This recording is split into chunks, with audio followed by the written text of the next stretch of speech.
ఈరోజు జనగాం ప్రాంతంలో రైతులు సాగునీరు లేక సాగునీరు అందక రిజర్వాయర్లకు వెళ్ళి నీళ్లు విడుదల చేయక అనేక మంది రైతులు ఇలా పొలాలు ఎండిపోవడం జరుగుతున్నాయి.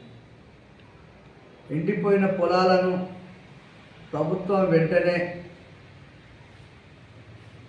వేరే ఆలోచన చేయకుండా రైతాంగం పెట్టుబడి పెట్టి ఇలా రైతులు నష్టపోయే పరిస్థితి ఉంది కనుక రిజర్వాయర్లో ఉన్నటువంటి వాటర్ను వదిలి రైతాంగానికి ఆదుకోవాల్సిన అవసరం ఉంది. ఎందుకంటే ఇప్పటికే అనేక గ్రామాలలో రైతులు వేసుకున్నటువంటి వరిసేను ఇలా ఎండిపోవడం జరుగుతుంది. ఎండిపోయిన వరిసేలను ఇలా పసలు విప్పి వాళ్ళు పసలను మేపుకునే పరిస్థితి ఏర్పడుతుంది కనుక అట్లాంటి పరిస్థితి రాకుండా ప్రభుత్వాలు ఆదుకోవాల్సిన అవసరం ఉంది.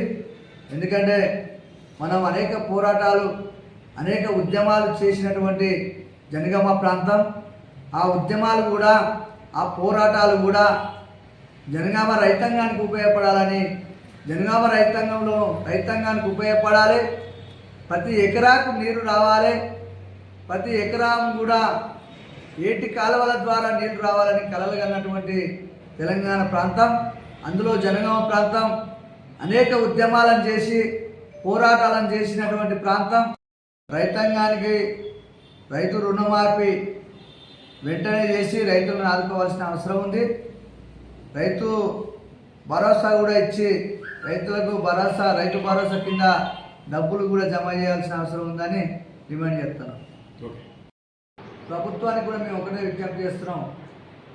ప్రభుత్వం వెంటనే ఇప్పుడు వేసవి కాలం కనుక సాగునీరును పంటలకు సాగునీరు అందియాలి, ప్రజలకు తాగునీరు అందించవలసిన అవసరం ఉందని కూడా అంటున్నాం.